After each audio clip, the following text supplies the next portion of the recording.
Fundamental theorem of arithmetic. बहुत easy सी चीज है, बहुत मजाक सी चीज है, अभी तक हम यही करते हुए आ रहे हैं। बस ये है कि दुनिया वालों ने उसको एक नाम दे दिया, नाम ऐसा दे दिया इतना भयानक सा कि बच्चे सोचते हैं पता नहीं इसमें क्या हो रहा है। अब मैं तुम्हें बताता हूं इसमें कुछ भी नहीं हो रहा है, बहुत ईजी है, बहुत ईजी है। क्या चल रहा है तुम्हारे चैट में? रैंक 1 बिल्कुल आएगी जी। देखो फंडामेंटल थ्योरम ऑफ अरिथमेटिक क्या कहती है? According to fundamental theorem of arithmetic every composite number can be written factorised as the product of prime and the factorisation is unique apart from the order with.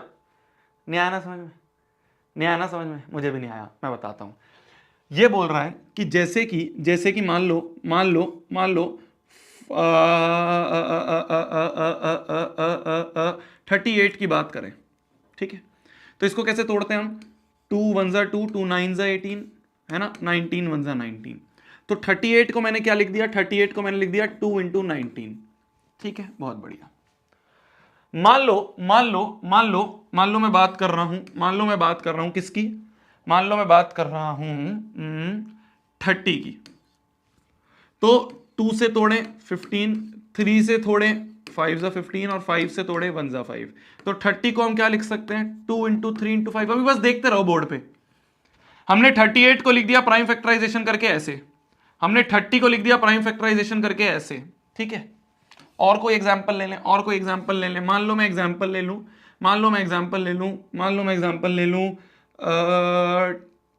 20 या किसका ले लें, 50 का ले लें मान लो।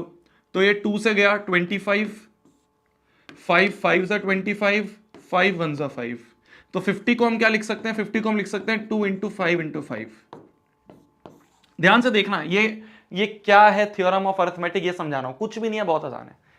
थ्योरम ऑफ अरिथमेटिक बोलता है, फंडामेंटल थ्योरम ऑफ अरिथमेटिक बोलता है कि हर एक कंपोजिट नंबर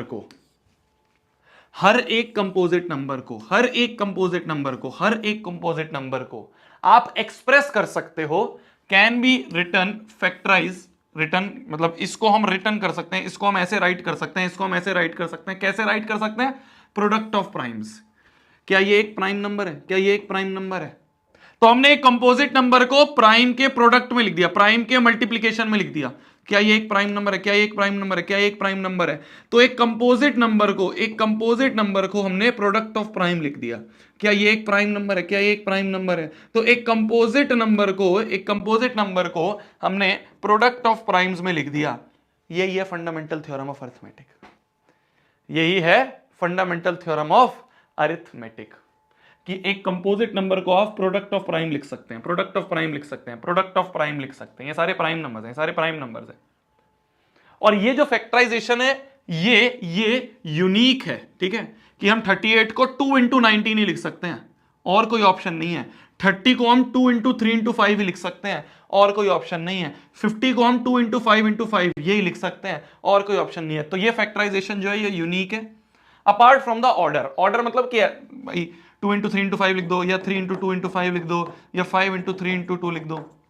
ऑर्डर कुछ भी हो सकता है, आगे पीछे मल्टीप्लीकेशन तो मतलब एक ही होता है। तो ऑर्डर कुछ भी हो सकता है, पर रहेंगे ये तीनों ही वैल्यू, रहेंगी ये दोनों ही वैल्यू। 2 इंटू 19 लिख दो, 19 इंटू 2 लिख दो। ऑर्डर चेंज हो सकता है, ऑर्डर आगे पीछे हो सकता है, पर रहेगा यही। तो अगर तुमसे कोई पूछ ले, वैसे तो आता नहीं है, पर फिर भी तुम स्कूल में जाओ, है ना, तुम्हारे स्कूल में कोई बालक कहीं और से पढ़ रहा हो और वो तुमसे पूछ ले कि फंडामेंटल थ्योरम ऑफ अरिथमेटिक पढ़ी है, तो तुम कह दोगे हाँ पढ़ी है, पिछले एक लेक्चर से वही पढ़ रहे थे, पिछले एक लेक्चर में हम यही तो कर रहे थे, प्राइम फैक्टराइजेशन कर रहे थे, यही सब तो कर रहे थे। बस मैंने इसका कुछ नाम नहीं दिया, क्योंकि नाम देने से फालतू में भयानक हो रही है कुछ नहीं। तो अभी तक जो हम पिछले लेक्चर में कर रहे थे वही है फंडामेंटल थ्योरम ऑफ अरिथमेटिक, कि हर कंपोजिट नंबर को हम प्राइम के मल्टीप्लीकेशन में लिख सकते हैं। क्लियर है जी, आगे बढ़ते हैं। बस यही था इसमें समझने का, बस यही था। कहीं पे आ जाए तुमसे पूछ ले तो तुम कहोगे हाँ जी हमें पता है।